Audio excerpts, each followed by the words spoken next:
Hello everyone, I'm your host Alex Arnowski, and welcome to Ajazz Encrypted. We may have mentioned something called Techmas, and included under the Techmas tree is a shiny new box brought to you by the kind folks over at the Electronic Entertainment Expo, otherwise known as E3.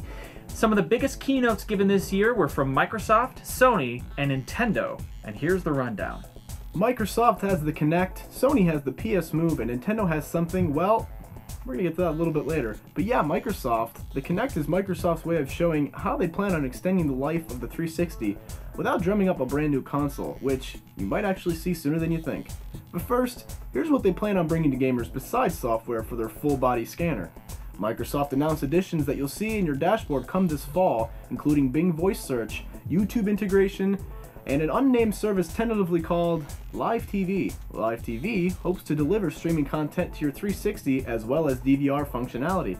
It will also integrate Bing Voice Search functionality to help users search for shows and other things. Also announced was a remastered version of Halo Anniversary Edition set for November 15th launch at $40, as well as a brand new Halo, Halo 4, set to launch sometime in 2012, and developed not by Bungie, but get this, 343 Studios. So what can we expect from the Kinect? Games on rails, I guess. First up is Rise from the creators of Crysis, which is set in ancient Rome, allowing a gamer to kick, punch, headbutt, and slash his way to victory. And then there are the usual offerings from EA such as Madden, Tiger, and FIFA. Also, Kinect Fun Labs offers such innovations as finger tracking, object scanning, and face and clothing capture to make avatars. There's also a new Star Wars for the Kinect, as well as a Disneyland Adventures for the Kinect. Expect to see most of these games this year. Now it's time to see what Sony brought to the gaming world. Sony immediately apologized and thanked their developers for their support during their network outages just before touting their latest handheld device, previously codenamed the NGP. It's now called the PS Vita. This slick handheld will come in two flavors, Wi-Fi only and 3G and Wi-Fi, and will cost $250 and $299 respectively. It has a built-in camera, touchscreen, touchpad on the back, and dual analog sticks. Other hardware announcements included a 24-inch Sony-branded 3D TV with an HDMI cable and Resistance 3 for a reasonable $499.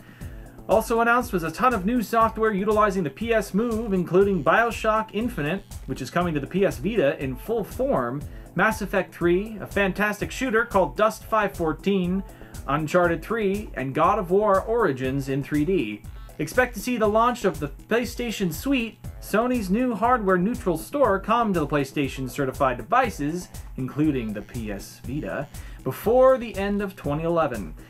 Now we heard about Sony's new hardware, but what does Nintendo have to offer? Let's take a look. Welcome to the world of the Nintendo Wii U, the company's first attempt at changing the way us gamers play games, and they may have potentially done it again. It's said to be costing around $250. The big push on stage, though, was the fancy new controller with dual analog sliders, a 6.2-inch touchscreen in the middle, a stylus, and 4 bumper buttons. It's also capable of streaming HD content directly to your touchscreen without the need for a TV. You'll have to see the controller in action to believe it. Nintendo also demoed a bunch of new 3DS software, including Mario Kart, Star Fox, Kid Icarus, and a brand new Luigi's Mansion 2.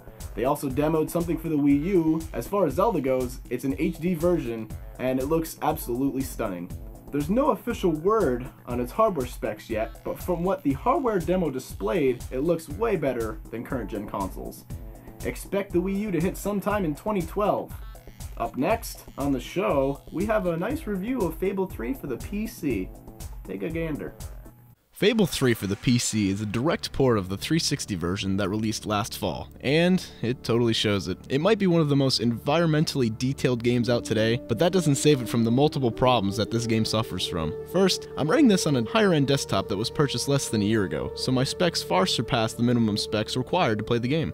I'll be blunt, this game runs like crap. Even on the lowest settings, the frame rates were garbage. I've checked with many forums, and I'm not the only person who's noticed this. Even people who can run Crysis 2 on the highest settings can't run this game well. This is the programmer's fault, and only a patch can resolve it. Anyway, as far as the game itself goes, It's your typical style RPG that you would come to expect in a Fable game. Unfortunately, it's probably the least fun of the entire series. The mindless button spamming and repetitive killing of the same 3 types of enemies gets extremely tedious after a while. Although, you do get a gun in this game, which is actually pretty sweet, but the types and number of weapons you have at your disposal have been decreased. You choose either a hammer or a sword, and it upgrades as you progress through the game. Even the tons of spells you used to have in the past Fable games have been decreased to just a handful in this one. And they also try to mask it by allowing you to combine 2 different spells together, which actually does no more damage to the enemy than a single type of spell would. The voice acting and character design are amazing in this game, and the story has potential, but falls flat once you get into the main part of the game.